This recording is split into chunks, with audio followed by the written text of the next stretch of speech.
사망이라뇨? 우리 아들이 민우가 죽었다고요? 어떻게 된 거예요? 우리 민우한테 무슨 일이 있었길래? 모텔에서 발견됐다고 들었습니다. 아마도 수면 중 심정지가 온 것으로 보입니다. 특별한 외상은 없었고요. 이런 경우 돌연사라고 부르는데 젊은 분들에게도 간혹 발생합니다. 돌연사요? 그게 무슨, 우리 아들은 건강했어요. 조금 말랐을 뿐이지. 도대체 어떻게 된 거야? 왜 민우가 모텔에 있었던 거야? 어제 회사에서 야근을 했대요. 끝나고 나서 다리가 너무 아파서 집에 오기 힘들다고 회사 근처 모텔에서 자고 오겠다고 문자가 왔었어요. 그런데 아침에 연락이 안 돼서 모텔에 전화했더니 모텔 주인이 객실에서 사람이 안 일어난다고 구급차를 불렀다고 설명을 듣는 동안 오향숙 여사님의 가슴은 찢어질 듯 아팠습니다. 아들이 혼자 낯선 모텔방에서 마지막 숨을 거두었다는 사실이 너무 고통스러웠습니다. 사연을 듣고 난 후 각자의 의견을 댓글로 남겨주시기 바랍니다. 사소한 댓글이라도 사연자분에게 큰 힘이 될 수 있습니다. 각색될 수 있고 사연자분의 입장에서 구성될 수 있습니다. 푸른 바다가 둘러싸인 작은 어촌 마을에서 오향숙 여사님은 태어났습니다. 그녀는 수산물 유통업을 하던 부모님 밑에서 일남 이녀 중 둘째로 자라났습니다. 마을은 아름다웠지만 그녀에겐 언제나 답답하게만 느껴졌습니다. 그녀의 꿈은 섬을 벗어나 넓은 세상을 경험하는 것이었습니다. 하지만 인생은 그녀의 계획대로 흘러가지 않았습니다. 고등학교를 졸업할 무렵 그녀는 면사무소에서 일하던 김도현을 만났습니다. 처음엔 단순한 인사로 시작됐지만 점차 둘의 관계는 깊어졌습니다.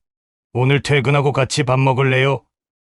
바다 보이는 식당에 맛있는 데가 새로 생겼더라고요. 그의 수줍은 제안을 그녀는 거절할 수 없었습니다.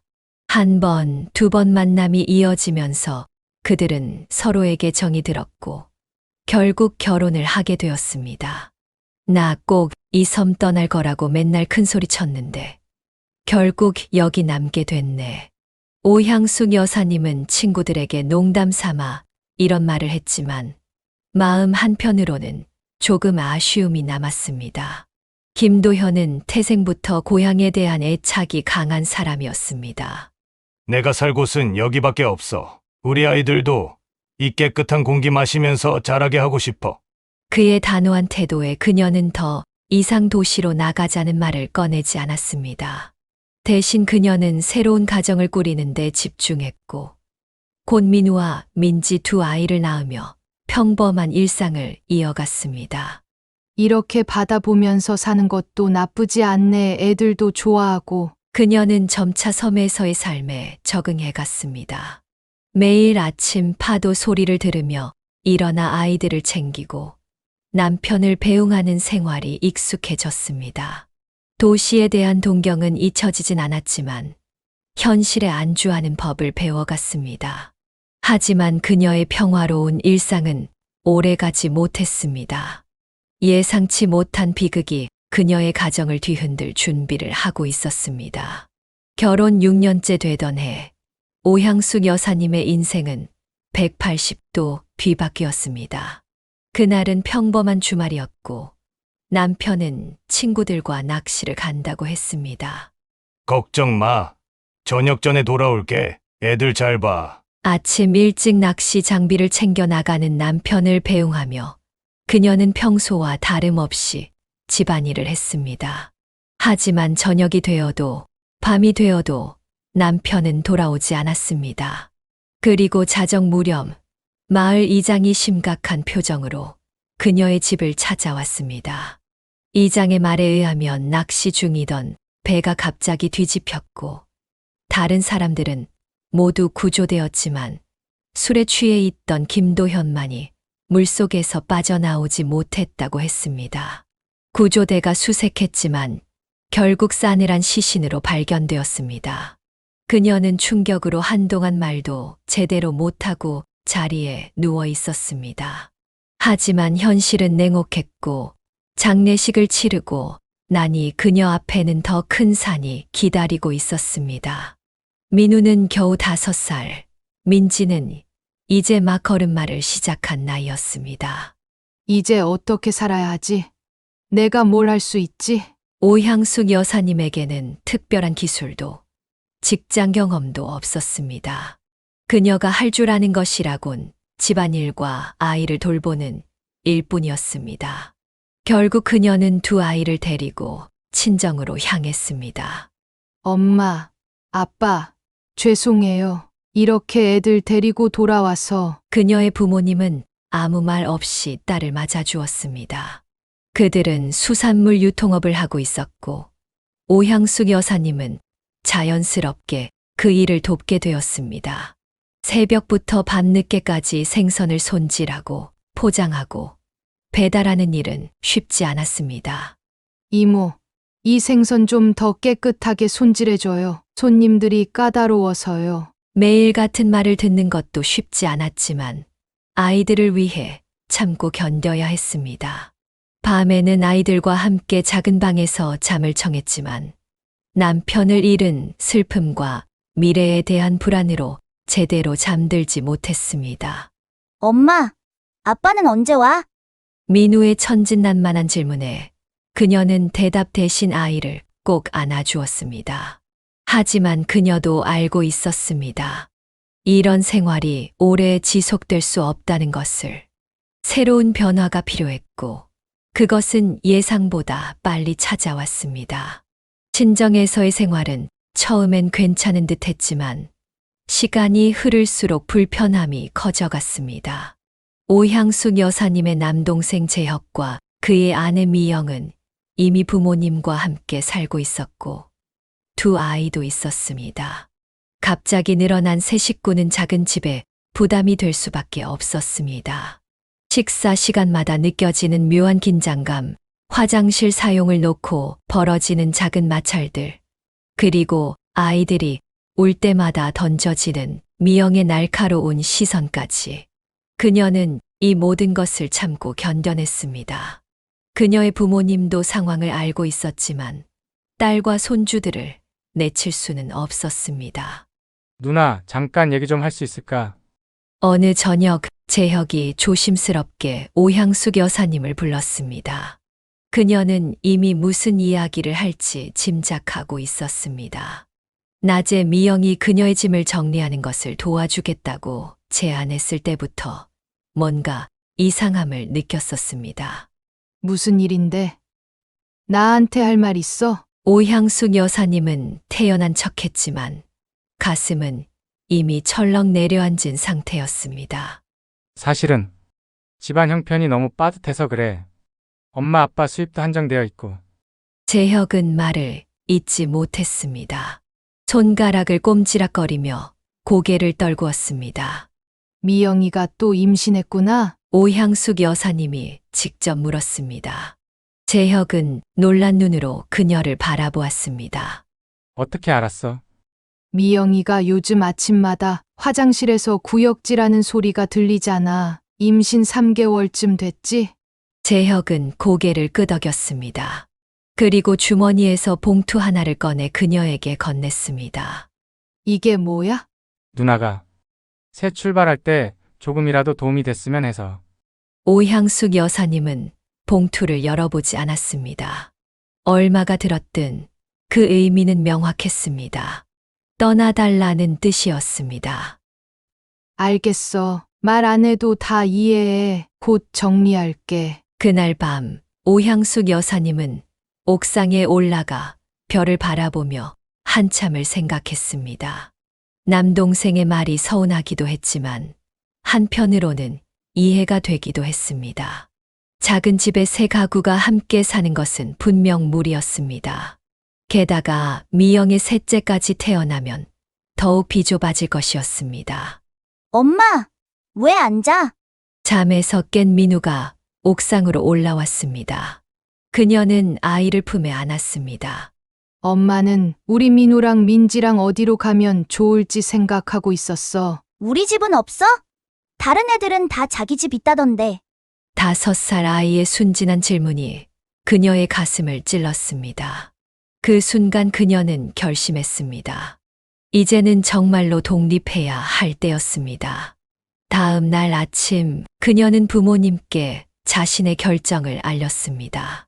엄마, 아빠, 우리 이제 나가려고요. 동생이랑 미영이도 자기 가정이 있으니까 더 이상 폐 끼치기 싫어요. 부모님은 걱정스러운 표정으로 그녀를 바라보았습니다.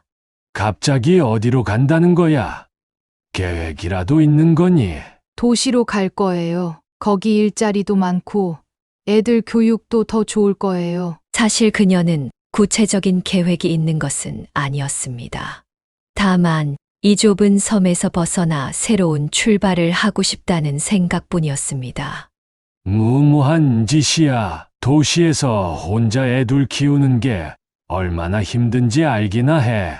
아버지의 걱정 어린 말에도 그녀의 결심은 흔들리지 않았습니다.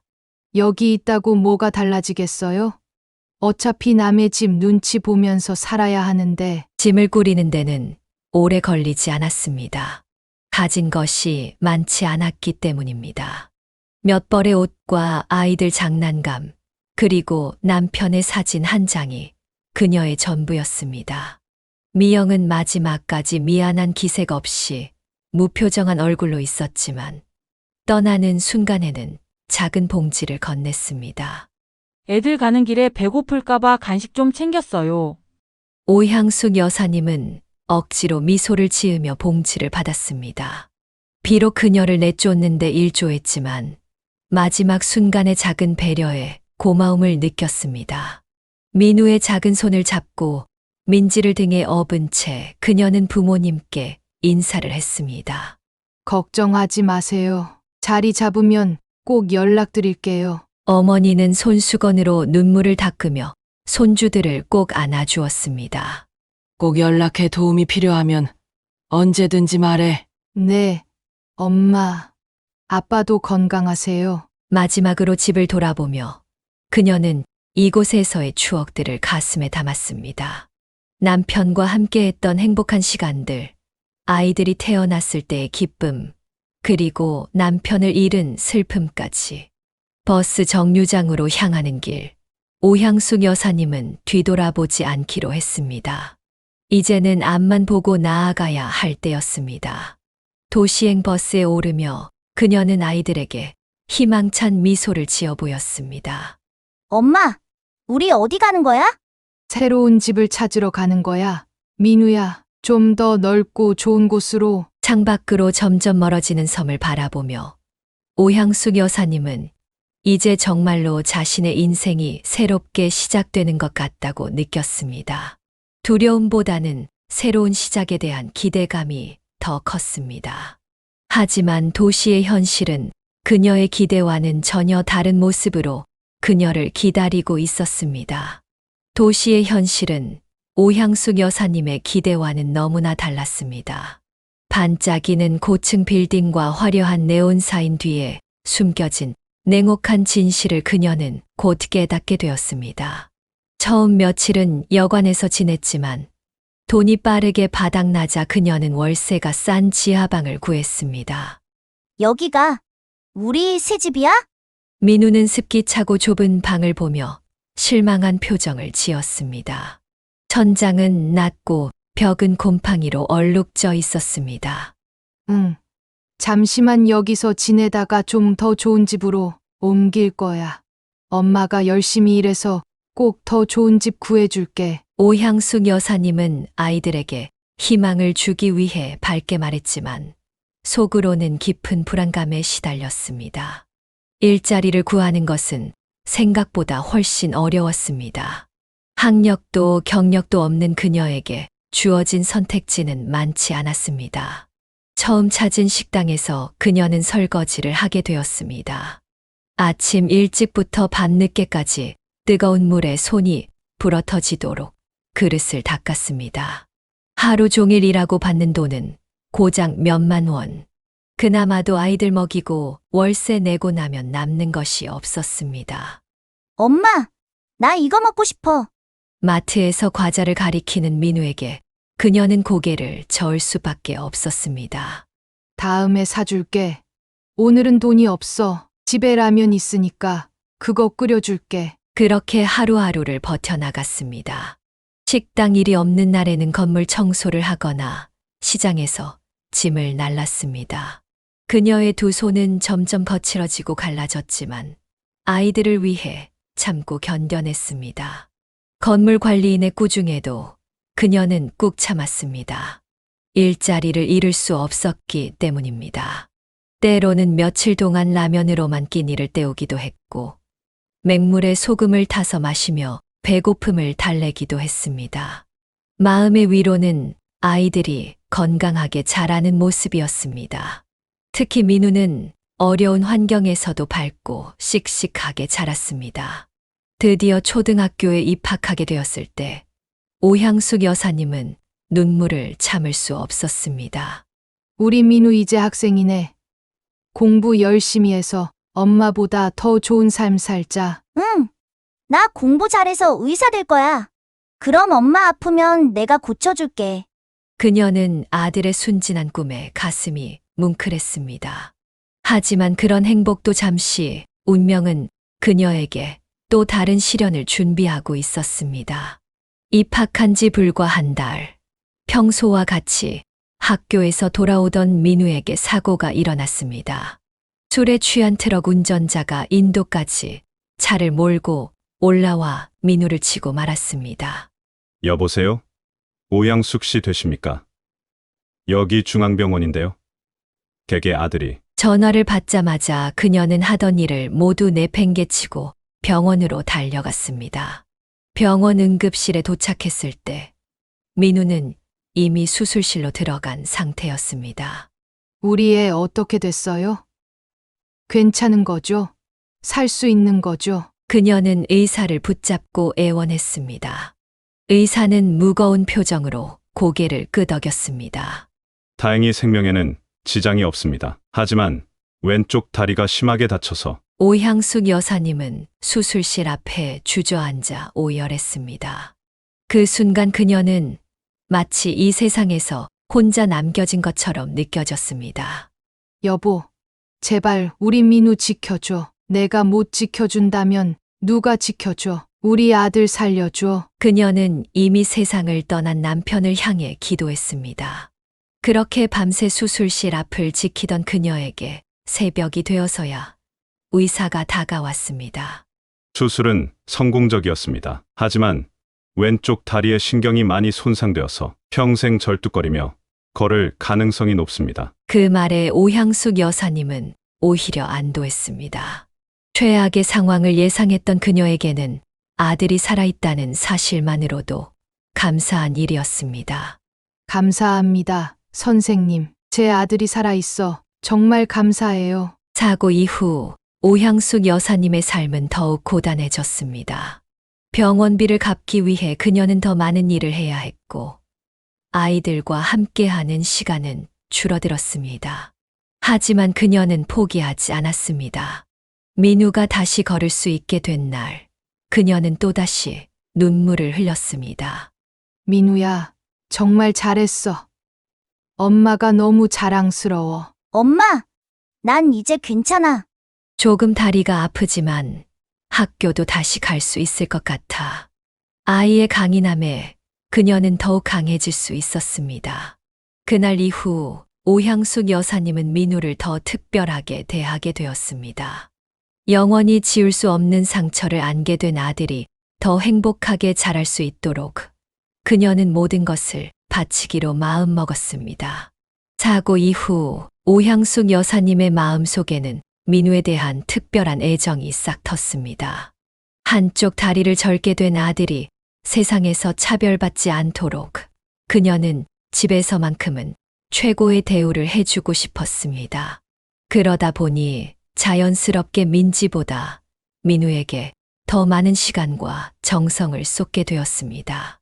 민우야, 이거 먹어. 엄마가 내가 좋아하는 갈비 특별히 샀어. 나도 먹고 싶어요. 엄마. 민지의 작은 목소리에 오향숙 여사님은 잠시 망설였지만 결국 갈비는 대부분 민우의 몫이 되었습니다.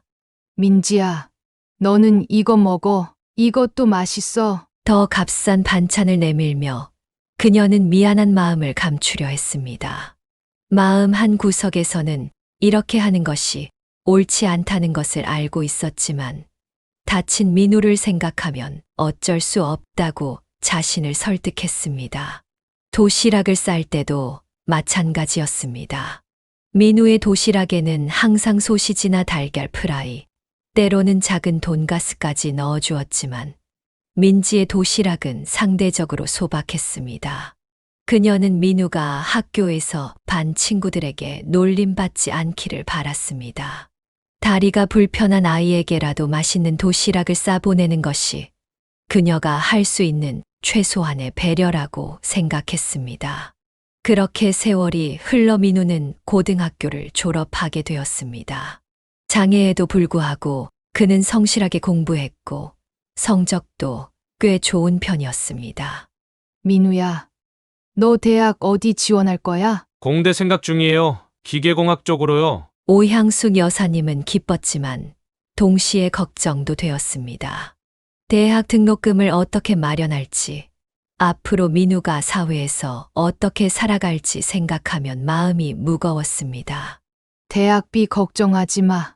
엄마가 어떻게든 마련할게. 그녀는 밤에도 대리운전 기사의 차를 청소하는 일까지 하며 돈을 모았습니다.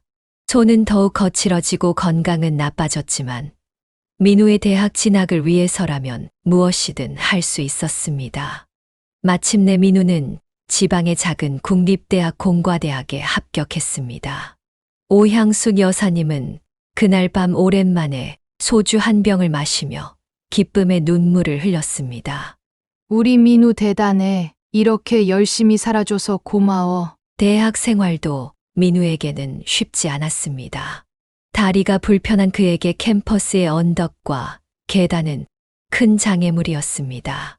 하지만 그는 불평 한마디 없이 열심히 공부했고 교수들에게도 인정받는 학생이 되었습니다.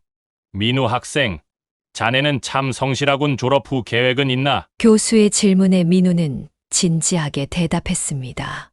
취업하고 싶습니다. 제가 할 수 있는 일을 찾아서 열심히 일하고 싶어요. 그의 성실함에 감동한 김 교수는 졸업 즈음 민우에게 한 제안을 했습니다. 내가 아는 중소기업인데 지금 R&D 인력을 찾고 있어. 관심 있나? 김 교수의 추천으로 민우는 작은 제조회사에 취업하게 되었습니다.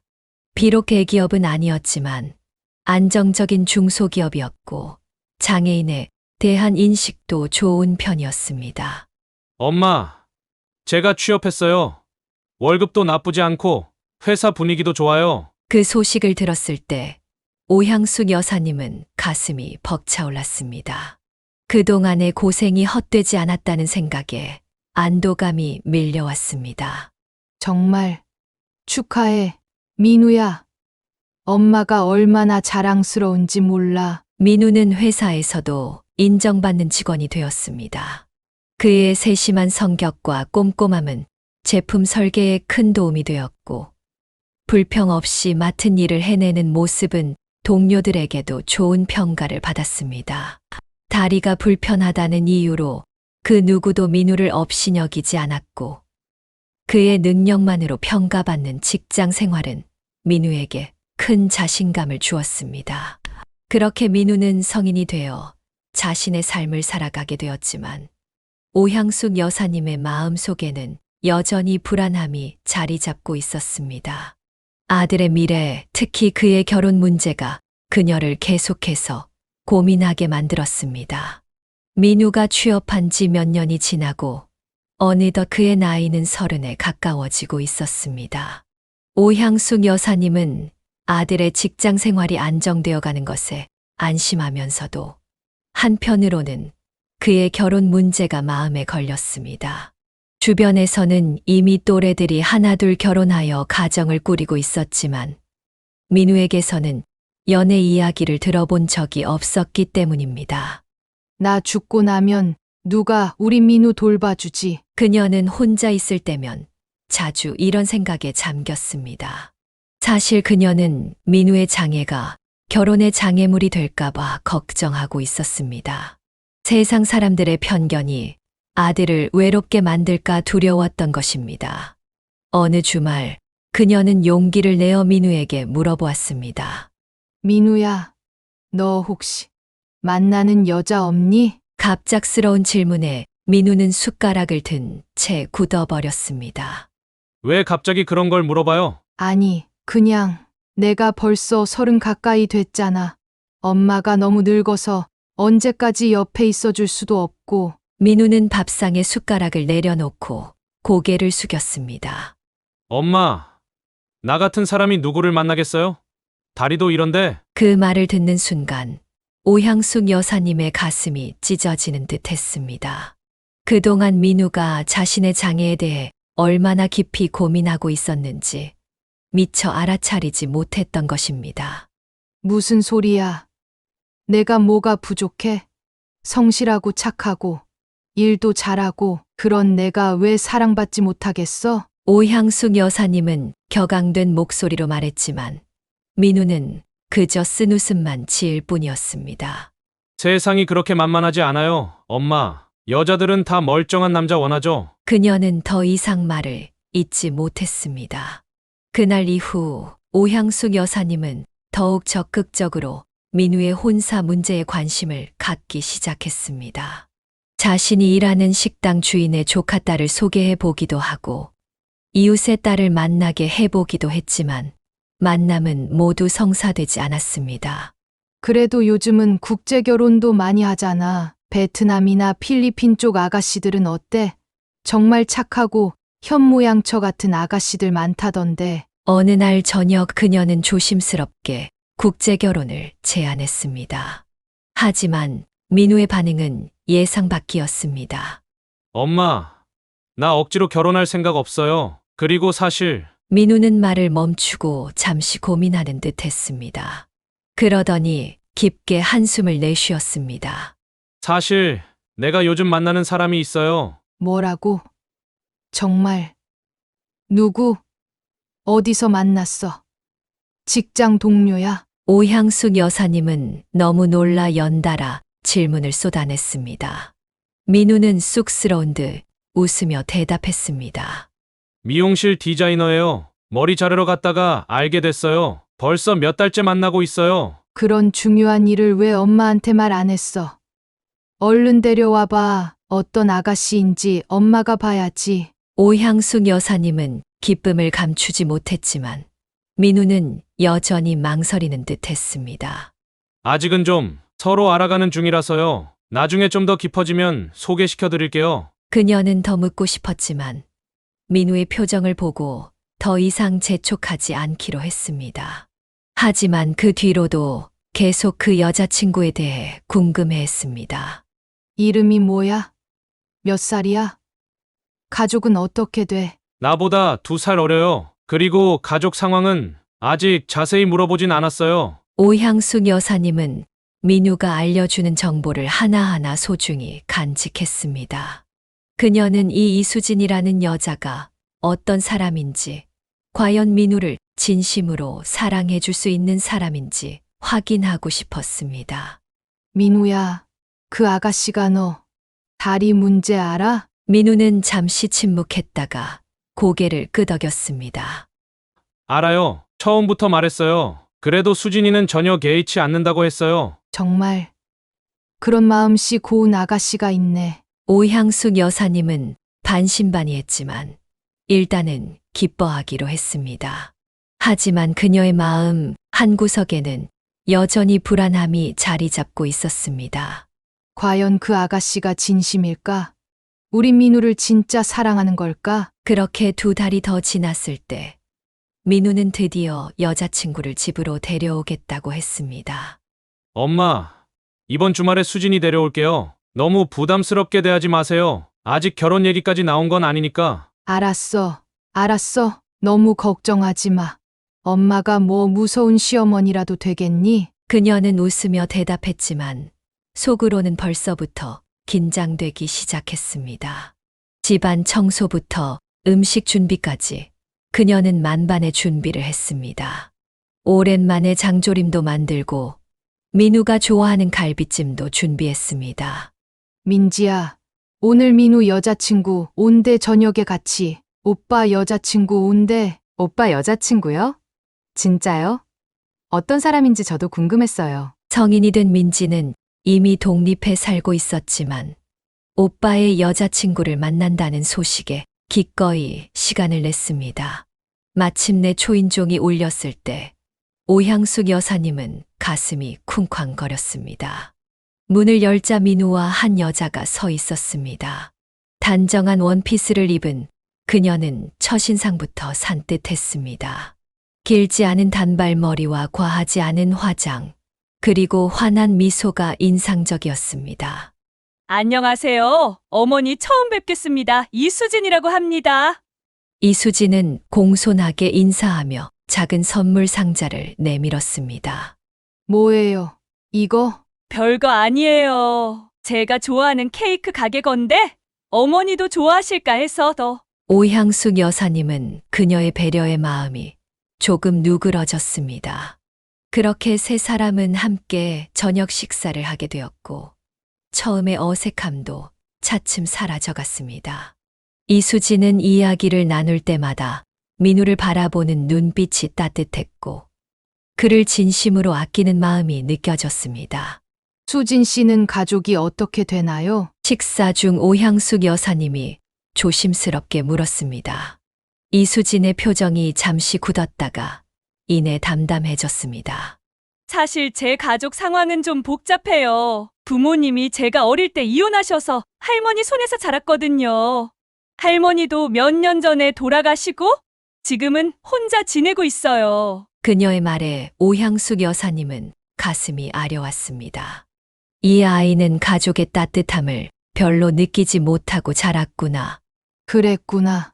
앞으로 우리가 수진 씨 가족이 되어줄게. 그 말에 이수진의 눈에 눈물이 고였습니다. 민우는 그녀의 손을 꼭 잡아주었고 그 모습을 보며 오향숙 여사님은 이 둘이 정말 서로를 사랑하고 있다는 것을 느꼈습니다.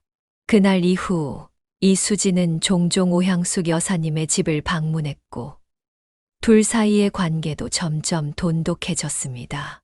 민우가 없을 때도 이수진은 찾아와 반찬을 만들거나 청소를 도왔습니다. 그녀의 진심 어린 태도에 오향숙 여사님의 마음도 완전히 열리게 되었습니다. 어머니, 사실 저희가 결혼에 대해 이야기하고 있어요. 어느 날 이수진이 조심스럽게 말을 꺼냈습니다. 오향숙 여사님은 놀랐지만 한편으로는 기다리고 있던 소식이기도 했습니다. 정말 민우도 그렇게 생각하고 있어? 네, 어머니. 어머니 허락만 있으시면. 그날 밤 오향숙 여사님은 오랜만에 편안한 마음으로 잠에 들 수 있었습니다. 아들의 미래가 더 이상 걱정거리가 아니라 기대할 만한 일이 되었기 때문입니다. 민우가 이수진을 처음 소개한 이후 오향숙 여사님은 예비 며느리에 대해 더 알아가고 싶었습니다.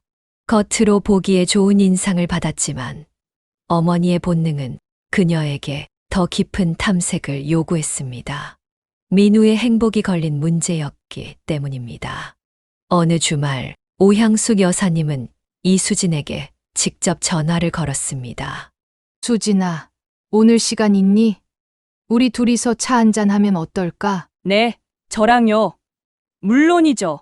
몇 시에 만날까요, 어머니? 이수진의 목소리에는 놀라움과 함께 기쁨이 묻어났습니다. 두 사람은 동네 조용한 카페에서 만나기로 했습니다. 오향숙 여사님이 먼저 도착해 자리를 잡고 있자니 이수진이 약속 시간보다 15분 일찍 도착했습니다. 단정한 차림새와 살짝 긴장한 표정이 인상적이었습니다. 어머니, 오래 기다리셨어요? 버스가 일찍 와서 생각보다 빨리 도착했네요. 아니, 나도 방금 왔어. 앉으렴. 카페에서 차를 주문한 후 오향숙 여사님은 본격적인 대화를 시작했습니다. 수진아, 솔직히 말할게. 엄마로서 우리 민우가 정말 행복하길 바라. 그래서 내가 어떤 사람인지 더 알고 싶어서 오늘 이렇게 만자고 했어. 이수진은 조금 긴장했지만 미소를 지으며 고개를 끄덕였습니다. 당연하죠. 저도 민우 씨에 대해 진지해요. 어머니가 궁금해하시는 거 다 말씀드릴게요. 오향숙 여사님은 이수진의 솔직한 태도에 마음이 조금 놓였습니다. 그녀는 이수진의 가족, 민우와 만난 과정, 그리고 미래 계획에 대해 꼼꼼히 물었습니다. 정말 부모님과는 연락이 안 되는 거니? 네, 아버지는 재혼하시고 새 가정을 꾸리셨어요. 어머니도 다른 분과 사시는데 두 분 다 저한테는 크게 관심이 없으세요. 할머니가 돌아가신 후로는 명절 때 간혹 문자만 주고받는 정도예요. 이수진의 눈에 살짝 물기가 돌았지만 그녀는 담담하게 이야기를 이어갔습니다.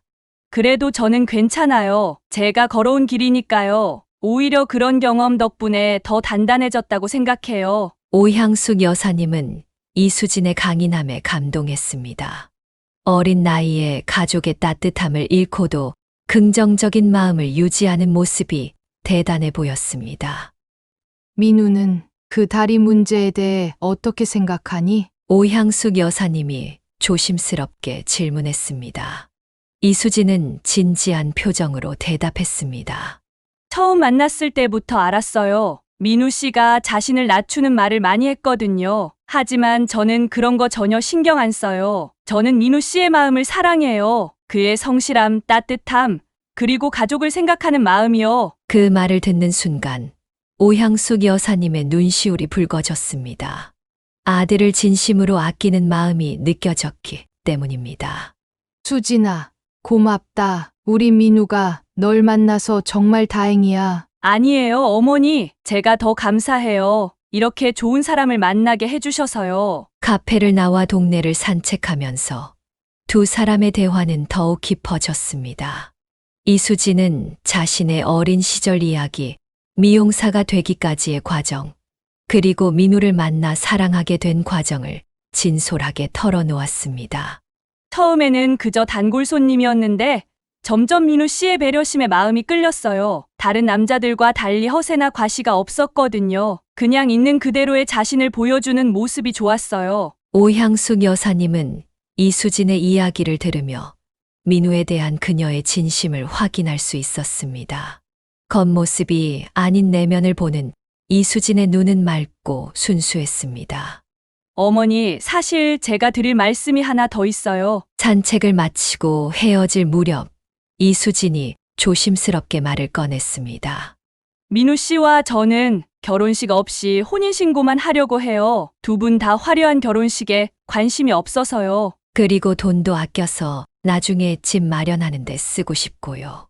오향숙 여사님은 잠시 생각에 잠겼습니다. 아들의 결혼식을 보는 것은 그녀의 작은 소망이었습니다. 하지만 두 사람의 뜻을 존중해주고 싶은 마음도 컸습니다. 그래. 너희가 원하는 대로 하렴. 결혼식이 뭐 그리 중요하니? 둘이 평생 서로 아끼고 사랑하며 사는 게 중요한 거지. 이수진은 안도의 표정을 지으며 오향숙 여사님의 손을 꼭 잡았습니다. 고마워요, 어머니. 약속할게요. 민우 씨를 정말 행복하게 해줄게요. 그날 집으로 돌아오면서 오향숙 여사님은 마음이 편안해졌습니다. 가슴 속에 있던 불안과 걱정이 이수진과의 대화로 많이 해소된 듯 했습니다. 이제 그녀는 아들의 미래를 이수진에게 맡겨도 괜찮겠다는 확신이 들었습니다. 도연아, 우리 아들 이제 괜찮을 것 같아. 그날 밤 오향숙 여사님은 하늘에 있는 남편에게 속삭였습니다. 아들의 앞날에 햇살이 비추는 것 같은 느낌이 들었기 때문입니다. 민우와 수진의 혼인신고일은 특별한 행사 없이 조용히 진행되었습니다.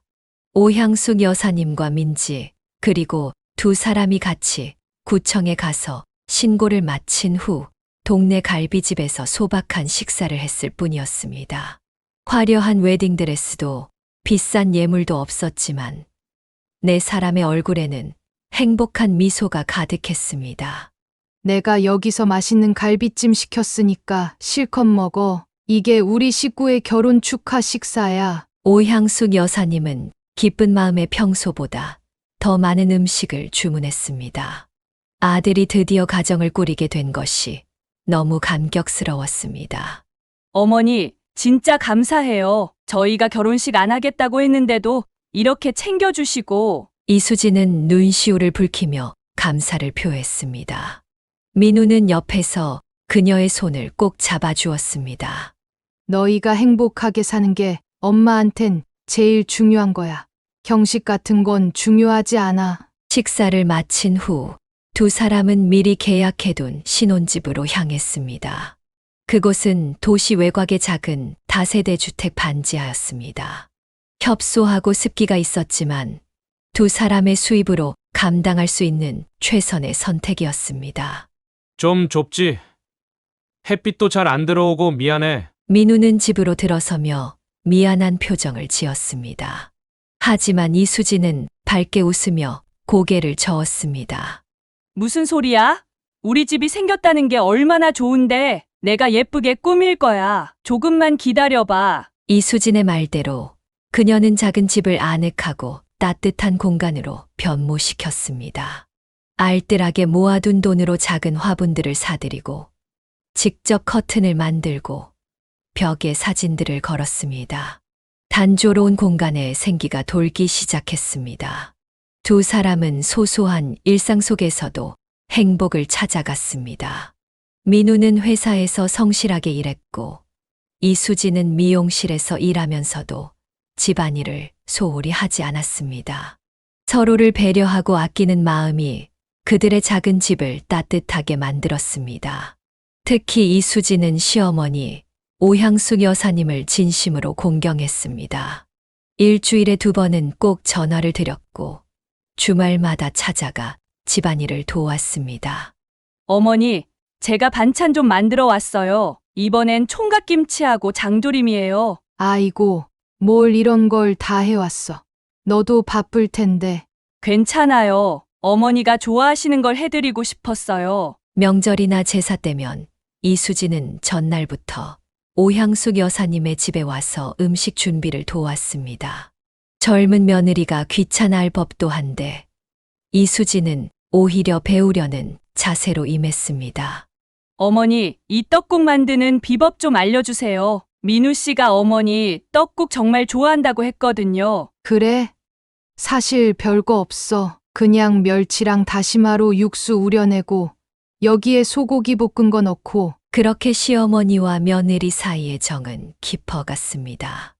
오향숙 여사님은 점점 이수진을 친딸처럼 여기게 되었고 민우가 좋은 배우자를 만난 것에 깊이 감사했습니다. 결혼 1년 차가 되던 해 이수진은 기쁜 소식을 가지고 왔습니다.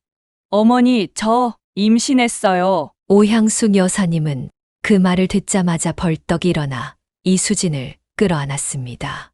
정말? 진짜야? 우리 민우가 아빠가 되는구나. 네, 이제 10주 정도 됐어요. 의사 선생님이 모든 게 정상이래요. 아이고, 내가 할머니가 되다니. 몸 조심해야 해. 뭐 먹고 싶은 거 있어? 내가 다 해줄게. 이수진의 임신 소식은 가족 모두에게 큰 기쁨이었습니다. 민우는 예비 아빠가 된다는 생각에 더욱 열심히 일했고 오향숙 여사님은 손주를 위한 준비로 분주했습니다. 민우야, 아기가 태어나면 저기 작은 방에 놓을 아기 침대 사야 할 것 같아. 그래, 여보. 내가 월급 모아둔 거 있으니까 좋은 거 사자. 임신 중인 이수진은 건강을 위해 미용실 일을 잠시 쉬었습니다. 가게 수입이 줄었지만 민우는 더 열심히 일했고 주말에는 아르바이트도 하며 부족한 부분을 채웠습니다. 여보, 너무 무리하지 마. 난 괜찮으니까. 걱정 마. 우리 아기 위해서라면 이 정도쯤이야. 그렇게 시간이 흘러 드디어 이수진은 건강한 여자아이를 출산했습니다. 우리 서연이 정말 예쁘다. 완전 민우 닮았네. 오향숙 여사님은 손녀를 품에 안고 행복한 미소를 지었습니다. 서연이의 탄생은 그녀에게 제2의 인생을 선물한 것 같았습니다. 매일 아침 일어나면 가장 먼저 손녀 생각이 났고 자투리 시간마다 아기 옷을 떠버렸습니다. 어머니, 이렇게 자주 와주셔서 정말 감사해요. 제가 혼자 아기 보기가 좀 버거웠거든요. 뭘? 내 손녀인데 너는 몸조리 잘하고 아기는 내가 볼게. 출산 후 이수진의 회복을 돕기 위해 오향숙 여사님은 거의 매일 민훈의 집에 가서 집안일을 도왔습니다. 서연이를 돌보는 일은 힘들었지만 그녀에게는 큰 기쁨이었습니다. 그렇게 내 식구의 행복한 일상이 이어졌습니다. 비록 넉넉하지 않은 살림이었지만 사랑과 믿음이 있어 그들의 집은 늘 웃음소리로 가득했습니다. 오향숙 여사님은 이런 아들 가족을 볼 때마다 가슴이 뿌듯했습니다. 그녀는 종종 하늘에 있는 남편에게 말을 건넸습니다. 아들이 행복한 가정을 이루고 살아가는 모습을 남편도 보고 있을 거라 믿었기 때문입니다. 하지만 그녀는 알지 못했습니다. 이 평화로운 행복이 오래가지 않을 것이라는 사실을. 서연이가 태어난 후 민우의 삶은 180도 달라졌습니다. 그는 이제 단순한 남편이 아닌 한 가정의 가장이자 아버지였습니다. 책임감은 그의 어깨를 무겁게 누르면서도 동시에 그에게 놀라운 에너지를 불어넣었습니다. 오늘도 야근이야? 너무 무리하는 거 아니야? 수진이 걱정스럽게 물었지만 민우는 밝게 웃으며 대답했습니다. 괜찮아. 지금 맡은 프로젝트가 중요해서 그래. 이거 잘 마무리되면 승진도 기대할 수 있어. 민우는 회사에서 인정받기 위해 누구보다 열심히 일했습니다. 아침 일찍 출근해 밤늦게 퇴근하는 생활이 일상이 되었고 주말에도 휴식 대신 대리운전이나 음식 배달 아르바이트를 선택했습니다. 민우야, 좀 쉬엄쉬엄해. 이러다 몸 망가져. 오향숙 여사님이 걱정하자 민우는 담담하게 대답했습니다. 걱정 마세요. 엄마, 전 괜찮아요. 지금 서연이가 자라는 중요한 시기잖아요. 좋은 것도 먹이고 나중엔 학원도 보내고 돈이 많이 필요해요. 그래도 건강이 제일이야. 내가 아프면 다 소용없어. 민우는 말없이 고개만 끄덕였지만 그의 생활 패턴은 바뀌지 않았습니다. 오히려 더 바빠졌습니다. 회사에서는 신제품 개발팀에 합류하게 되어 업무 강도가 높아졌고 주말에는 더 많은 시간을 아르바이트에 할애했습니다. 그러던 어느 날 오향숙 여사님은 오랜만에 아들 집에 방문했을 때 민우의 모습에 깜짝 놀랐습니다. 한 달 만에 보는 아들의 얼굴은 헬쑥하게 변해 있었고 눈 밑에는 다크서클이 짙게 내려앉아 있었습니다. 민우야, 너 어쩌다 이렇게 됐어? 얼굴이 반쪽이 됐잖아. 괜찮아요. 엄마, 요즘 일이 좀 많아서 그래요. 금방 적응할 거예요. 하지만 오향숙 여사님의 눈에는 아들의 상태가 결코 괜찮아 보이지 않았습니다. 민우는 이전보다 5kg 이상 체중이 줄어 있었고 항상 활기찼던 목소리도 기운이 없었습니다. 수진아, 우리 민우 상태가 심상치 않은데 무슨 일 있니? 수진과 따로 이야기할 기회를 만든 오향숙 여사님이 물었습니다. 어머니, 저도 걱정이에요. 요즘 민우 씨가 완전히 달라졌어요. 집에 오면 말도 없고 식사도 제대로 안 해요. 밤에도 잠을 못 자는 것 같아요. 자다가 식은땀 흘리고 벌떡벌떡 일어나기도 하고. 뭐, 그런 증상까지 있었어? 병원은 가봤니?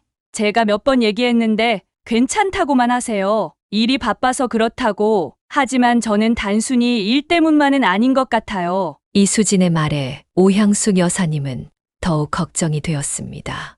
그녀는 다음 날 직접 민우의 회사 근처로 찾아갔습니다. 점심시간에 아들을 만나 함께 식사를 하고 싶었기 때문입니다. 기다리고 있던 오향숙 여사님이 회사에서 나오는 민우에게 말을 걸었습니다. 민우는 어머니를 보자 놀란 표정을 지었습니다. 엄마, 여긴 어쩐 일로? 아들 얼굴 보고 싶어서 왔지. 뭐 이상해? 가까운데 맛있는 거 먹으러 가자. 식당에 자리를 잡고 앉아 오향숙 여사님은 아들의 얼굴을 자세히 살폈습니다. 분명 무언가 문제가 있어 보였습니다. 눈동자에 생기가 없었고 계속 주변을 경계하듯 둘러보는 모습이었습니다. 민우야, 솔직히 말해봐. 뭐 힘든 일 있니? 회사에서 문제라도 생겼어? 민우는 잠시 망설이다가 고개를 저었습니다. 아니에요, 엄마. 그냥 최근에 업무가 바빠져서 새 프로젝트 맡았거든요. 책임감도 크고 적응하는 게 좀 힘들어서 그래요. 정말 그것뿐이야? 수진이가 내가 밤에 잠도 못 자고 식은땀 흘린다던데. 민우는 숟가락을 내려놓고 한숨을 쉬었습니다. 그냥 스트레스가 좀 있어요. 잘 될 거예요. 엄마, 걱정하지 마세요. 식사 내내 오향숙 여사님은 아들에게서 더 자세한 이야기를 끌어내려 했지만 민우는 입을 굳게 다물었습니다. 예전처럼 유쾌하게 농담을 주고받는 모습은 온데간데 없었습니다. 집으로 돌아오는 길, 오향숙 여사님은 이수진에게 전화를 걸었습니다. 아까 민우 만나봤는데 상태가 영 안 좋더라. 너무 말랐고 표정도 어둡고 뭔가 큰 문제가 있는 것 같아. 저도 요즘 너무 걱정이에요, 어머니. 얼마 전엔 회사 동료한테 전화가 왔었어요. 민우 씨가 회의 중에 갑자기 화장실로 뛰쳐나가서 토했다고. 건강검진이라도 받아야 할 것 같은데 자꾸 미루기만 해요. 너라도 강하게 나가봐. 이대로 두면 정말 큰 병 생길 수 있어. 그날 이후에도 민우의 상태는 나아지지 않았습니다. 오히려 더 악화되는 듯 했습니다. 전화를 해도 잘 받지 않았고 가끔 집에 오면 방에 틀어박혀 나오지도 않았습니다. 얼굴은 점점 더 야위어갔고 말수도 줄었습니다. 여보, 정말 병원 가야 해요. 이대로는 안 돼요. 괜찮다니까. 그냥 일이 좀 바쁜 거라고 신경 쓰지 마. 수진이 애원해도 민우는 완강하게 거부했습니다. 그는 점점 더 가족과 거리를 두는 듯 했고 심지어 어린 서연이가 아빠에게 안기려 해도 무표정하게 밀어내기까지 했습니다. 오향숙 여사님은 아들의 변화가 단순한 직장 스트레스 탓이 아니라는 걸 직감적으로 알았습니다. 더 심각한 무언가가 있었습니다. 하지만 민우는 끝까지 입을 열지 않았고 가족들은 그저 답답함과 불안함 속에서 하루하루를 보낼 수밖에 없었습니다. 그러던 어느 날 새벽 오향숙 여사님의 전화기가 요란하게 울렸습니다. 발신자는 수진이었습니다. 새벽 전화벨 소리에 잠에서 깬 오향숙 여사님은 흐릿한 의식 속에서 수화기를 들었습니다. 그런데 수화기 너머로 들려온 이수진의 목소리는 충격적이었습니다. 울음으로 뒤섞인 그녀의 목소리는 불길한 예감을 느끼게 했습니다. 어머니, 민우 씨가 병원에 실려갔어요. 의식이 없대요. 뭐라고? 무슨 말이야 그게? 오향숙 여사님은 순간 숨이 멎는 듯 했습니다. 손발이 차갑게 식어가는 것을 느끼며 간신히 말을 이었습니다. 어디? 어느 병원? 지금 당장 갈게. 대학병원 응급실에. 정신없이 옷을 챙겨 입고 택시를 잡아타고 병원으로 달려갔습니다. 가는 내내 그녀의 머릿속은 온통 혼란스러웠습니다. 아들에게 무슨 일이 생긴 거지? 아파 보이긴 했지만 설마 이렇게 갑자기 꿈이길, 악몽이길 바라며 병원에 도착했지만 그녀를 기다리고 있던 것은 더 큰 충격이었습니다. 병원 응급실 앞에서 이수진은 오열하고 있었고 의사는 무거운 표정으로 그녀를 맞이했습니다. 유족되십니까? 정말 안타깝게도 환자분이 도착했을 때 이미 사망 상태였습니다. 심폐소생술을 시도했지만 반응이 없었습니다. 사망이라뇨? 우리 아들이 민우가 죽었다고요? 오향숙 여사님은 자신의 귀를 의심했습니다. 방금 전까지만 해도 살아있던 아들이 그렇게 쉽게 세상을 떠났다는 것이 믿기지 않았습니다. 어떻게 된 거예요?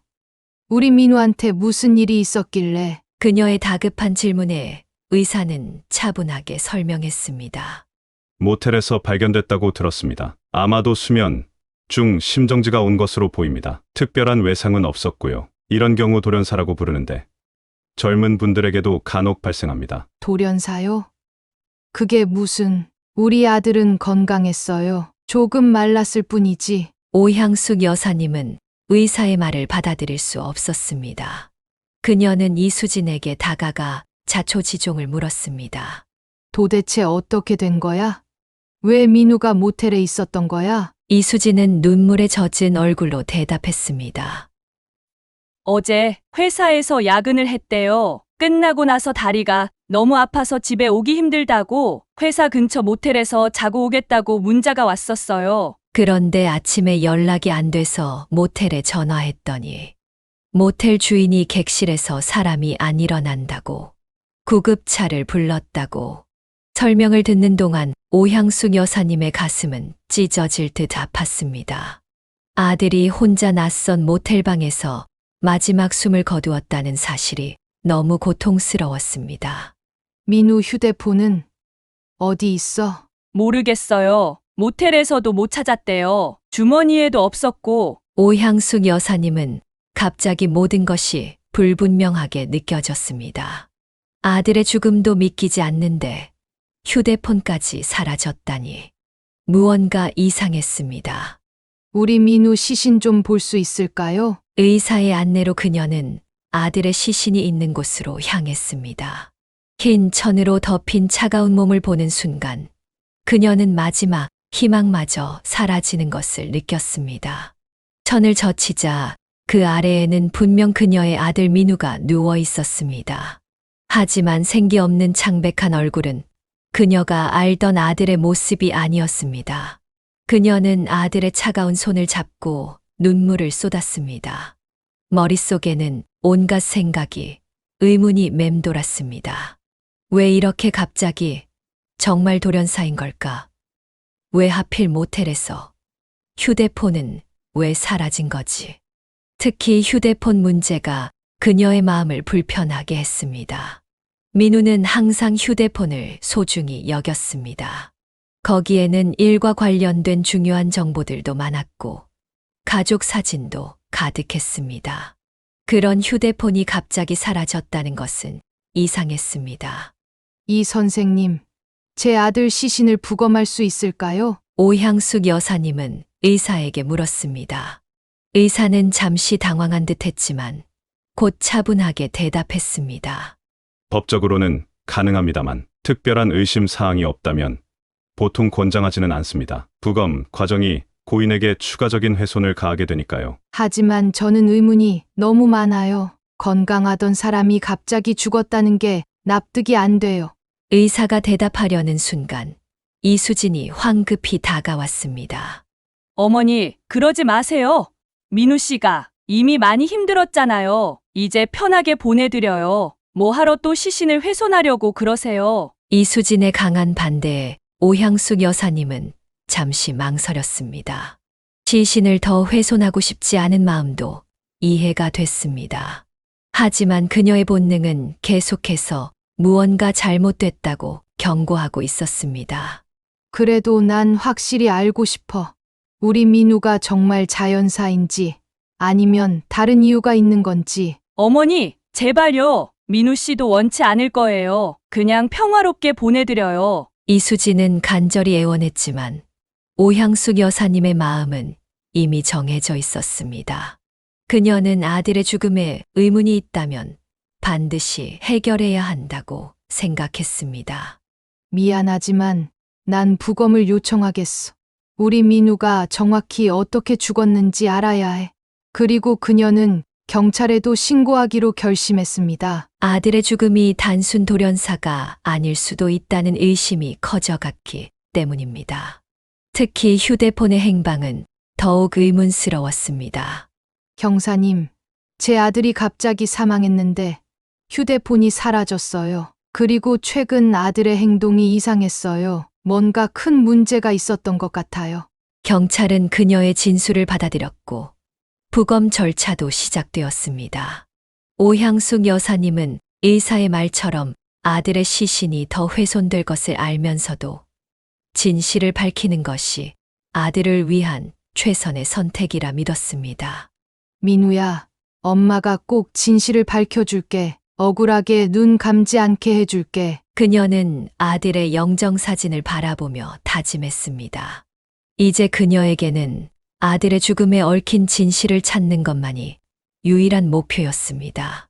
부검 요청 후 오향숙 여사님은 마음이 무거웠습니다. 아들의 시신이 차가운 해부대 위에 놓인다는 생각만으로도 가슴이 찢어질 듯 했지만 진실을 밝히는 것이 민우를 위한 길이라 믿었습니다.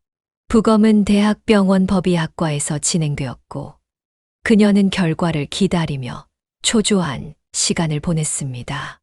유족분, 잠시 시간 괜찮으신가요? 1차 부검 결과가 나왔습니다. 법의학 교수가 그녀를 조용한 상담실로 안내했습니다. 오향숙 여사님은 심장이 미친 듯이 뛰는 것을 느끼며 의자에 앉았습니다.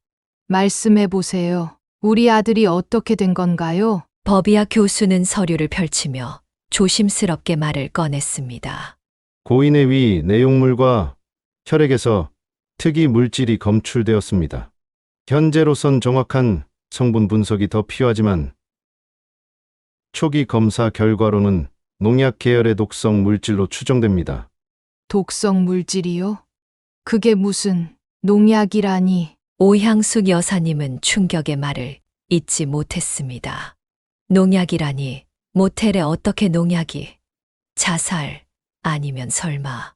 자살 가능성은 어떤가요? 그녀는 떨리는 목소리로 물었습니다. 현재로선 단정할 수 없습니다. 다만 이런 종류의 물질은 일반적으로 시중에서 쉽게 구할 수 없는 종류입니다. 추가 검사를 통해 정확한 성분과 투여 경로를 확인해야 합니다. 최종 결과까지는 23주 정도 소요될 예정입니다. 오향숙 여사님은 한동안 말을 잊지 못했습니다. 독극물이라.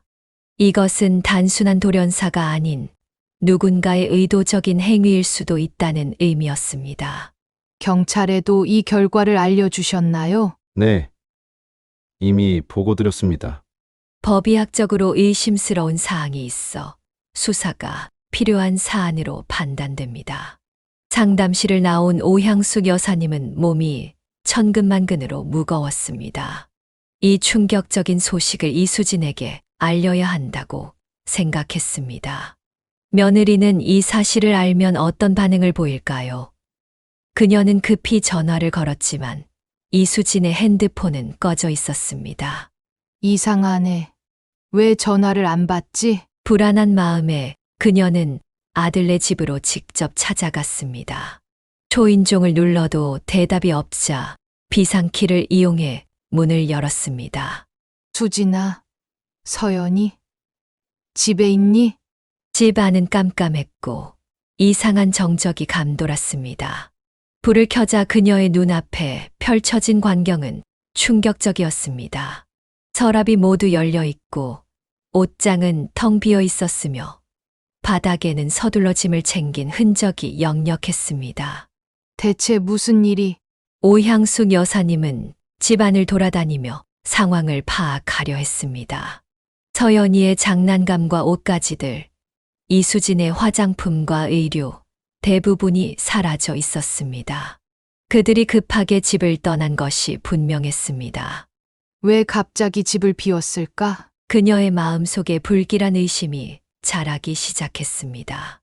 며느리가 부검 결과를 알고 도망친 걸까? 하지만 그럴 리가 없었습니다. 이수진은 1차 부검 결과가 나온 사실조차 모를 텐데. 집 안을 더 샅샅이 뒤지던 중 오향숙 여사님은 침실 서랍 깊숙한 곳에서 깨진 휴대폰을 발견했습니다. 액정이 산산조각 나 있었고 누군가 일부러 파손한 흔적이 역력했습니다. 그녀는 즉시 경찰에 연락했고 이어서 민지에게도 전화를 걸어 상황을 설명했습니다. 민지야, 큰일 났어. 내 오빠 휴대폰을 찾았는데 누가 일부러 망가뜨린 것 같아. 이수진이랑 서연이도 집을 비웠어. 뭐라고요? 지금 바로 갈게요. 엄마 혼자 있지 말고 경찰 올 때까지 기다려요. 경찰이 도착하기 전 오향숙 여사님은 휴대폰을 복구할 방법을 찾아야 했습니다. 민지가 도착하자마자 두 사람은 가까운 휴대폰 수리점을 찾았습니다. 이 휴대폰 데이터 복구 가능할까요? 중요한 정보가 들어있어서요. 수리기사는 망가진 휴대폰을 살펴보더니 고개를 끄덕였습니다. 화면은 완전히 박살났지만 메모리 칩은 살아있는 것 같네요. 데이터 복구는 가능할 겁니다. 다만 시간이 좀 걸릴 수 있어요. 얼마나 걸릴까요? 정말 급해서요. 빨라야 이틀, 늦어도 3일 안에는 복구해 드릴게요. 하지만 오향숙 여사님은 그렇게 오래 기다릴 수 없었습니다. 그녀는 추가 비용을 지불하고 긴급 처리를 요청했습니다. 제발 최대한 빨리 부탁드려요. 돈은 얼마든지 더 낼게요. 기사의 노력으로 다음 날 아침 휴대폰 데이터의 일부가 복구되었습니다. 특히 문자 메시지와 사진들이 먼저 복원되었고 오향숙 여사님은 떨리는 손으로 아들의 메시지를 확인했습니다. 이게 대체 무슨... 민우와 이수진 사이에 오갔던 메시지들은 충격적인 내용들이었습니다.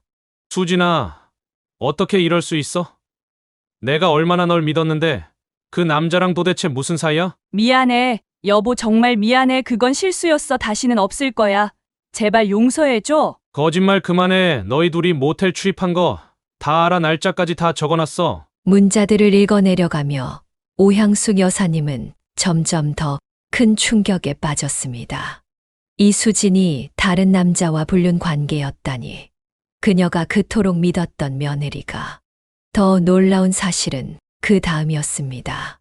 민우의 메모장에는 금액들이 빼곡히 적혀 있었고 수진 도박 빚이라는 제목 아래 수억 원에 달하는 액수가 기록되어 있었습니다. 수진이가 도박을 했다고? 이렇게 큰 빚을? 오향숙 여사님과 민지는 서로를 바라보며 할 말을 잃었습니다. 모든 상황이 점점 명확해졌습니다. 이수진의 도박 빚, 불륜 관계, 그리고 민우의 수상한 죽음. 이 모든 것이 연결되어 있었습니다. 엄마, 이거 당장 경찰에 알려야 해요. 오빠가 살해됐을 가능성이 높아요. 그래. 이제 모든 게 이해가 돼. 왜 우리 민우가 그렇게 힘들어했는지, 왜 수진이가 부검을 그렇게 반대했는지. 오향숙 여사님은 복구된 자료를 USB에 담아 경찰서로 향했습니다. 담당 형사는 그 증거를 보고 즉시 수사팀을 꾸렸습니다. 이수진 씨와 그 남자를 전국에 수배하겠습니다. 아마도 해외로 도주할 가능성도 있으니 출입국 관리소에도 통보하겠습니다. 이제 오향숙 여사님에게는 범인을 찾아 아들의 원수를 갚는 것만이 남았습니다. 그녀의 마음은 슬픔을 넘어 분노로 가득 찼습니다. 경찰의 수배가 내려진 지 이틀째, 오향숙 여사님은 잠을 이루지 못했습니다. 밤새 눈을 뜨고 천장만 바라보며 아들의 얼굴을 떠올렸습니다. 아직도 믿기지 않았습니다. 그토록 착하고 성실했던 아들이 가장 가까운 사람에게 배신당해 목숨을 잃었다니. 민우야, 미안해. 엄마가 미리 알아차리지 못해서. 그녀의 후회와 자책은 끝이 없었습니다. 그때 갑자기 핸드폰이 울렸습니다. 새벽 4시, 낯선 번호였습니다. 여보세요? 누구세요? 수화기 너머로 작고 떨리는 목소리가 들렸습니다. 할머니. 서연이 맞니? 어디 있어? 오향숙 여사님은 벌떡 일어났습니다. 손녀의 목소리를 듣는 순간 심장이 쿵쾅거렸습니다. 나 무서워요. 엄마랑 이상한 아저씨랑 같이 있는데. 서연아, 지금 어디 있는 거야? 주변에 뭐가 보여? 큰 건물이에요. 사람들이 많고 버스가 있어요. 혹시 터미널이니? 고속버스 타는 곳? 네, 엄마가 자는 동안 엄마 핸드폰으로 할머니한테 전화했어요. 오향숙 여사님은 즉시 경찰에 연락했습니다. 그리고 자신도 서둘러 옷을 갈아입고 택시를 불러 터미널로 향했습니다. 가는 내내 손녀의 안전만이 걱정되었습니다. 수진이 도망치다 서연이를 버리면 어쩌지? 혹시 아이에게 해코지라도 하면? 터미널에 도착하자 새벽임에도 불구하고 꽤 많은 사람들이 있었습니다. 출국을 위한 첫 버스를 기다리는 사람들로 붐볐습니다. 오향숙 여사님은 급히 주변을 살폈습니다. 그녀는 다시 전화를 걸었지만 이번에는 받지 않았습니다. 불안감이 점점 커졌습니다. 그때 멀리서 익숙한 모습이 보였습니다.